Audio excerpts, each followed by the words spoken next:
కర్నూలు జిల్లాలో దారుణం జరిగింది. టీడీపీ కార్యకర్తను వైసీపీ నేతలు వేట కొడవలతో నరికి హత్య చేశారు. ఈ ఘటన వెల్దుర్తి మండలం బొమ్మిరెడ్డిపల్లి గ్రామంలో ఆదివారం సాయంత్రం చోటు చేసుకుంది.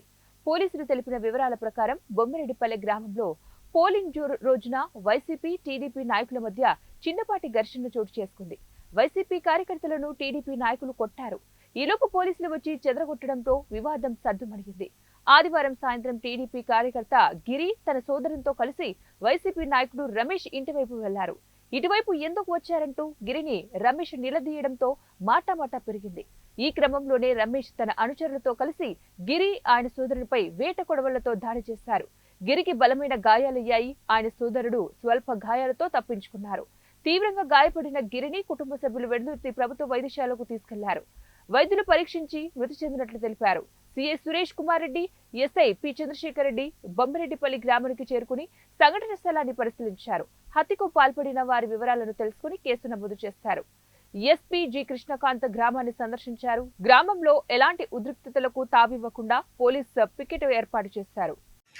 సొత్తు పొత్తు పోయి ఖచ్చితంగా ఇది పోలీసుల ద్వారా జరిగిన హత్యనే. ఇది దీనికి ఎస్ఐ, డిఎస్పీ, సిఐ వీళ్ళు ఏం సమాధానం చెప్తారో మాకు సమాధానం చెప్పాలా.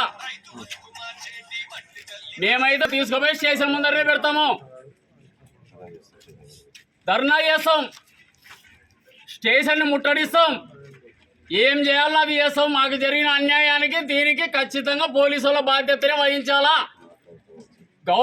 మా గవర్నమెంట్ వచ్చినా కూడా ఇంకా వైఎస్ఆర్లకే తొత్తు పోయి ఒక ఎమ్మెల్యే దగ్గర పోయి డబ్బులు తీసుకొని వీళ్ళు ఈరోజు నా ఎల్లుని చంపినారు. ఎక్స్ ఎమ్మెల్యే శ్రీదేవమ్మతో డబ్బులు తీసుకొని సొరపత్తు పోయి పోలీసులు దగ్గర ఉండి మనుషుల్ని పట్టుకొని నరికించినారు. దీనికి వాళ్ళు ఏం సమాధానం చెప్తారో మాకు సమాధానం చెప్పాలా. మాకు న్యాయం జరగాల, దొరకాల. First of all